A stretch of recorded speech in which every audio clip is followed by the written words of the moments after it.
চোখ বন্ধ করতে বলেছি বলে মানুষ মুখ নামিয়ে নিচ্ছে।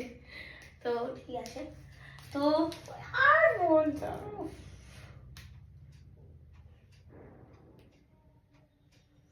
তো 7ই ফেব্রুয়ারি ছিল রোজ ডে। তো যখন হ্যাপি রোজ ডে, তো তোমার প্রত্যেকটা দিন আর এই সারাটা জীবন আমার সাথে যেন ফুলের মতো ভরে উঠুক, ফুলের মতো বান্ধব হোক, ফুলের মতো প্রত্যেক দিন যেন ভালোবাসা ফুটে ওঠে এরকম ভাবে। তো আমি এটাই তোমার কাছ থেকে এক্সপেক্ট করি।